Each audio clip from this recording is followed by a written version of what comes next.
Episode की शुरुआत में हमें दिखाया जाता है वो जो फॉक्स लड़की रहती है वो बोलती है कि आपको बस कुछ नाटक करना है जो कि मैं आपसे करवाऊंगी, बस आपको वही करना है। एमसी बोलते है कि ठीक है, जैसे तुम बोलोगी मैं वैसे ही कर दूंगी। हमें दिखाया जाता है प्रिंसेस बोलती है कि आपको एक राजकुमार होने का नाटक करना है। प्रिंसेस एमसी कहता है कि हाँ ठीक है मैं कर दूंगा, अब तुम मुझसे दूर हट जाओ प्लीज़। हमें दिखाया जाता है जो प्रिंसेस रहती है, मतलब जो फॉक्स रहती है, वो मन में सोचती है कि ये लड़का कितने मानव कितने ढीठ होते हैं। हमें दिखाया जाता है जो एमसी रहता है गुफा से बाहर जाने लगता है, जो फॉक्स रहती है उसके पीछे पीछे आने लगती है, बोलती है कि मेरे लिए रुकी। हमें दिखाया जाता है वो लोग गुफा से बाहर आ चुके रहते हैं और जो वो रहता है मतलब वहाँ का लीडर रहता है। लीडर बोलता है क्या आपका कल्टीवेशन पूरा हो चुका है। हमें दिखाया जाता है एमसी बोलता है कि हाँ मेरा कल्टीवेशन पूरा हो चुका है। तो वो मास्टर बोलता है कि आप थोड़ी देर और यहाँ पे रुक सकते हैं। एमसी बोलता है कि नहीं मैं यहाँ पे और ज़्यादा देर तक नहीं रुक सकता हूँ, और आपका बहुत बहुत शुक्रिया, आपने मेरी इतनी हेल्प की। तभी कहता है कि वो कहता है कि आप कुछ दिन और रुक जाते तो हमें अच्छा लगता है। हमें दिखाया जाता है एमसी बोलता है कि तुम्हारा बहुत बहुत शुक्रिया, तुमने मेरी बहुत ज़्यादा मदद की है और अब मुझे यहाँ से जाना होगा। हमें दिखाया जाता है एमसी वहाँ जाने लगता है, लेकिन वो फॉक्स लड़की बोलती है कि आप कहाँ जा रहे हैं, हमारे बीच में उस दिन पिछली रात क्या बात हुई थी, आप क्या भूल गए। हमें दिखाया था वहाँ पे जितने भी लोग रहते हैं ये बात शर्माने लगते हैं। वो जो फॉक्स रहती है वो बोलती है कि ठीक है ओके बाय बाय, अब हम यहाँ से जा रहे हैं दोस्तों। और वो फॉक्स जो रहता है वो बोलता है कि मास्टर प्लीज़ रुक जाइए हमारे लिए, हमें आपसे कुछ ज़रूर काम है। हमें दिखाया था वो जो एमसी रहता है और वो वहाँ से चले जाते हैं। वो मास्टर मतलब लीडर बोलता है कि आखिर ये फॉक्स की बच्ची इधर क्या कर रही थी, मुझे इसका पता लगाना पड़ेगा और मुझे इसके बारे में भी पता लगाना है। वो अपने दो सेवकों को बोलता है कि जाओ इसका पीछा करना और इसके सारी खबरें मुझे ला के देना। हमें दिखाया जाता है जो एमसी रहता है वो लाइब्रेरी में चला जाता है और लाइब्रेरी में जितनी भी किताबें वगैरह रहती हैं उन सबको कल्टीवेशन में इस्तेमाल करने लगता है और उन सबका इस्तेमाल करने लगता है। हमें दिखाया जाता है थोड़ी देर बाद का सीन, 3 दिन के बाद का सीन, वहाँ पे बहुत सारी डिमोनिक एनर्जी रहती है, फैलने लगती है। और वहाँ पे जो लीडर लोग रहते हैं वो सोच रहे होते हैं कि आज अचानक से इतनी डिमोनिक एनर्जी कहाँ से रिलीज हो रही है। हमें दिखाया जाता है एमसी का जो कल्टीवेशन रहता है वहाँ पे पूरा हो चुका रहता है। तभी वो जो फॉक्स लड़की रहती है वहाँ पे आ जाती है और बोल रही होती कि आपने बिना इजाज़त किसको कैसे खोल लिया। हमें दिखाया जाता है एमसी बोलता है कि मुझे यहाँ पे कल्टीवेशन करते हुए 5 दिन निकल चुके हैं, अब हमें यहाँ से चलना चाहिए। वो लड़की बोलते है कि अभी हम नहीं जा सकते, हमें एक ज़रूरी काम के लिए भी जाना है।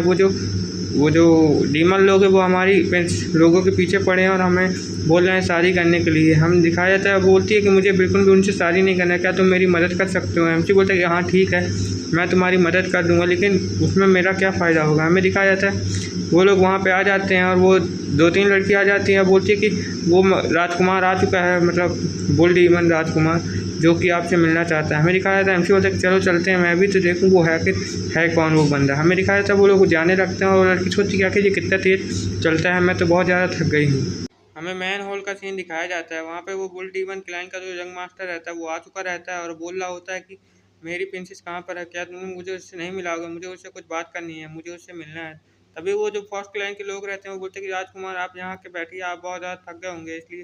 लेकिन वो प्रिंस जो रहता है वो बोलते हैं कि नहीं पहले मुझे उससे मिलाओ, मेरे जो डैड हैं वो बहुत ज़्यादा लड़कियों से मुझे शादी करवाया, लेकिन मैं उसे ही पसंद करता था इसलिए मैंने किसी और को नहीं चुना है और मुझे सिर्फ वही पसंद है। तुम लोग के लिए मैं और ज़्यादा गिफ्ट भी लाया हूँ, तुम लोग उसे अगर देखना चाहो तो मैं दिखा सकता हूँ। वहाँ पे हमें दिखाया तो बहुत ज़्यादा सोने जवाहरात लेके आया रहता है, बोला होता है कि ये सारे गिफ्ट आपके लिए हैं। वो सब लोग जो रहते हैं देख के हैरान हो जाते हैं, बोलते हैं कि आखिर इतना सारा गिफ्ट इसने किसके लिए लेके आया है। हमें दिखाया जाता है वो वहाँ पे खड़ा रहता है, लेकिन तभी उसे एक आवाज़ आती है। वो जो फॉक्स डीमन की लाइन की लड़की रहती है वो बोलती है कि मुझे अभी शादी करने में कोई भी दिलचस्पी भी नहीं है और मैं शादी नहीं करना चाहती। हमें दिखाया जाता है वो बुल डीमन क्लाइन का जो यंग मास्टर रहता है वो बोला होता है कि आखिर तुम ये क्या बोल रही हो, मेरे डैड ने मेरे लिए कई रिश्ते लेके आए लेकिन मैंने उनको तुम्हारे लिए मना कर दिया, क्या तुम अब मुझसे इनकार कर रही हो। तभी हमें दिखाया जाता है एमसी उसके बगल से निकलता है, बोलता है कि अच्छा तो तुम हो बुल डीमन के यंग मास्टर। हमें दिखाया जाता है एमसी जो रहता है वहाँ पे जाता है और जो सिंहासन वहाँ पे लगा रहता है वहाँ पे बैठ जाता है, बोलता है कि तो मुझे तुम बता सकते हो आखिर तुम्हें मुझसे क्या काम है। तभी हमें दिखाया था वो जो बुल डीमन क्लाइन का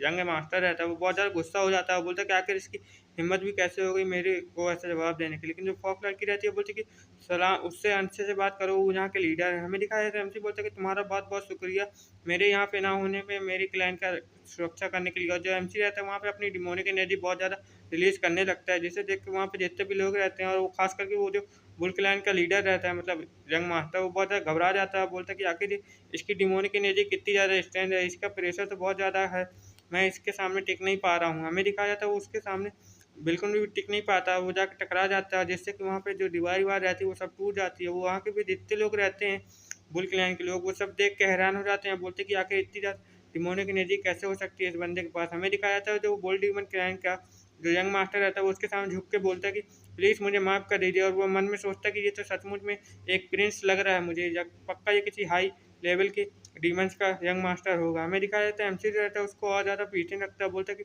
मेरे सामने अच्छे से बिहेव करो वरना तुम्हारी ये हिम्मत भी कैसे हो सकती है। हमें दिखाया जाता है जो फॉक्स लड़की लोग रहती है ये सब देख के बहुत ज़्यादा हैरान हो जाती है, बोलती है आखिर ये बंदा है कौन जो कि इतना ज़्यादा ताकतवर है। और वो बुल क्लैन का जो वो रहता है, मतलब एमसी बोलता है कि तुम लोग इससे तो माफ़ी मांगते जाओ वरना मैं तुम लोग को बिल्कुल भी नहीं छोड़ूंगा यहाँ से। हमें दिखाया जाता है जो वो फॉक्स रहती है वो बहुत ज़्यादा खुश हो जाती है, बोलती है कि आपका बहुत बहुत शुक्रिया ऐसा करने के लिए। और जो बुल डीमन क्लैन का वो जंग जेनरेशन का वो रहता है लॉर्ड, वो बोलता है कि मुझे माफ़ कर दीजिएगा, मैंने आपके बारे में ऐसी अफवाह फैलाई। हमें दिखाया जाता है एमसी बोलता है कि अब तो ठीक है ना तुम्हारे लिए। हमें दिखाया जाता है वो बंदा बोलता है कि अब मैं आपके रास्ते में बिल्कुल भी नहीं आऊँगा, कृपया मुझे यहाँ से जाने दें। हमें दिखाया जाता है वो जो बुल का यंग मास्टर रहता है वो वहाँ से जाने लगता है, तभी एमसी पीछे से बोलता है कि आखिर मैंने तुम लोगों को क्या यहाँ से जाने के लिए बोला। हमें दिखाया जाता है वो जो बुल डीमन का यंग मास्टर रहता है वो बोलता है कि आखिर अब ये क्या करने वाला है। हमें दिखाया जाता है जो एमसी रहता है उन लोगों को अपने और वो जो डीमन रहता है मतलब वो बोलता है कि अब ये हमारे साथ क्या करने वाला है। हमें दिखाया जाता है जो एमसी रहता है वहाँ पे उसके ऊपर हमला कर देता है और उसे बहुत ज़्यादा टॉर्चर करने लगता है, बोलता है कि भाड़ में जाओ, मैं तुम्हारे बिल्कुल भी इज्जत नहीं करता हूँ और तुम्हारी हिम्मत भी कैसे होगी यहाँ पे आके इन लोगों को परेशान करने के लिए। हमें दिखाया जाता है जो एमसी रहता है उन लोगों को दबोच लेता है, बोलता है कि आइंदा से ऐसी गलती मत करना वरना मैं तुम दोनों को बिल्कुल भी जिंदा नहीं छोड़ूंगा। हमें दिखाया जाता है एमसी जो उस लड़की से उन दोनों को वहाँ पे पटक के बहुत ज़्यादा मारने लगता है, बोलता है कि आइंदा से तुम लोग ऐसी गलती बिल्कुल भी मत करना। हमें दिखाया जाता है जो फॉक्स लड़की रहती है वो ये सब देख के बहुत ज़्यादा खुश हो जाती है और बोलती है कि आपका बहुत-बहुत शुक्रिया मेरे लिए ये सब करने के लिए और जो मेरा मसला था उसे सुलझाने के लिए। एमसी बोलता है कि ये तो मेरा काम था। हमें दिखाया जाता है जो लड़की रहती है बहुत ज़्यादा खुश हो जाती है, बोलती है कि ठीक है अब हम लोग यहाँ से चल सकते हैं। हमें दिखाया जाता है एमसी बोलता है कि ठीक है अब चलो। और वो लड़की सोचती है कि आपका बहुत-बहुत शुक्रिया मेरा सब कुछ सुलझाने के लिए। और वो लड़की मन में सोचती है काश ये इसे मुझसे प्यार हो जाए, ये मुझसे शादी कर ले। हमें दिखाया जाता है एमसी बोलता है कि चलो मुझे छोड़ो और हमें चलना चाहिए उस पहाड़ की तरफ, यहाँ पे हमें वो खजाना मिलेगा। हमें 7 दिन के बाद का सीन दिखाया जाता है जो एमसी रहता है एक सिटी में घूम रहा होता है, बोल रहा होता है कि इस सिटी को हम लोग जब पार कर लेंगे तब हम उस पहाड़ तक पहुँच जाएँगे और उस पहाड़ में पहुँचने के बाद ही हमें वो मिलेगा। इससे पहले कि हमें यहाँ पे कुछ रेस्ट कर लेना चाहिए और मुझे यहाँ पे एक जड़ी बूटी भी तो चाहिए जिसे मैं ढूँढ रहा हूँ। वो बहुत ज़्यादा ख़ास जड़ी बूटी है और जो सी लेवल की है जिसे हम प्राप्त करके बहुत ज़्यादा कल्टीवेशन का रिसोर्सेज़ बना सकते हैं। वो लड़की बोलती है कि ठीक है, आप जैसा चाहते हैं मैं वैसा आपके लिए कर दूँगा। एमसी सोचता है कि आखिर मुझे वो जड़ी बूटी कहाँ मिलेगी? तभी एमसी जो रास्ते से जा रहा था तो एक जो बुड्ढा बैठा रहता है और एमसी जो रहता है उसकी तरफ देख लेता है और वो जो बंदर रहता है वो भी एमसी की तरफ देख लेता है। तभी हमें दिखाया जाता है वो जो बंदा रहता है वो बोलता है कि आखिर ये बंदा है कौन? और जो एमसी और उन दोनों की जो आँखें रहती है वो आपस में टकरा जाती है। वो दोनों जो रहते हैं एक-दूसरे को देख लेते हैं। तभी हमें दिखाया जाता है एमसी जो रहता है उस पहाड़ तक पहुँच जाता है। बोलता है कि आखिर मैं इस पहाड़ तक पहुँच चुका हूँ, तो मुझे यहीं पे लगता है वो खजाना मिल सकता है। हमें दिखाया तो वो लड़के बोल रही होते कि हमें और ऊपर नहीं जाना चाहिए, जितना ऊपर हम लोग इस पहाड़ के जाएँगे उतनी ज़्यादा गर्मी बढ़ने लगेगी। हमें दिखाया तो जो लड़की सोचने लगती है मन में कि मुझे तो वहाँ नीचे ही रुक जाना चाहिए था वरना मेरी हालत यहाँ पे तो बहुत ज़्यादा ख़राब हो जाएगी। और वो लड़की सोचती है कि यहाँ पे बहुत ज़्यादा गर्मी भी लग रही है मुझे। हमें दिखाया जाता है जॉनफी रहता है उसे देख के बहुत ज़्यादा हँस रहा होता है। वो लड़की बोल रही होती है कि आप किसके ऊपर हँस रहे हैं? हमें दिखाया जाता है एमसी बोलता है कि आखिरकार हम इस पहाड़ के ऊपर पहुँच चुके हैं, तो हमें अच्छे से देखना चाहिए कि हमें वो खजाना कहाँ पे मिलेगा जो कि मुझे चाहिए। हमें दिखाया जाता है एमसी और ऊपर जाने लगता है और बिल्कुल लावा के पास पहुँच जाता है और लावा के पास जाके अपनी जो डिमोनिक एनर्जी है उसे रिलीज़ करने लगता है। हमें दिखाया जाता है जो एमसी एक जगह डिमोनिक एनर्जी रिलीज़ कर रहा था तो वहाँ से एक जो टास्क टाइप का कुछ होता है वहाँ से वो निकल के आता है। एमसी बोलता है क्या यही है जो पुराने डीमन लॉर्ड का खजाना है? मुझे ये भी चाहिए होगा। हमें दिखाया जाता है एमसी जो रहता है उसको पा लेता है और बोलता है कि ये तो बहुत ज़्यादा प्रेस्टीज और इसकी जो डिमोनिक एनर्जी है बहुत ज़्यादा गर्म है, मुझे इसको अच्छे से सँभाल के रखना पड़ेगा वरना इसे कोई भी छीन सकता है। हमें दिखाया जैसे ही वो खजाना जो रहता है बाहर आता है वहाँ पे बहुत ज़्यादा ज़ोर की एनर्जी रहती है निकलने लगती है। एमसी बोलता है कि आखिर इससे इतनी ज़्यादा एनर्जी क्यों निकल रही है? इससे मुझे सँभल के रहना पड़ेगा वरना कोई भी यहाँ पे आ सकता है। हमें दिखाया जाता है वो उसकी जो एनर्जी रहती है पूरी सिटी में पहुँच जाती है और सब लोग जो रहते हैं उस नज़ारे को देख रहे होते हैं और यहीं पे ये एपिसोड खत्म होता है। Okay, bye bye.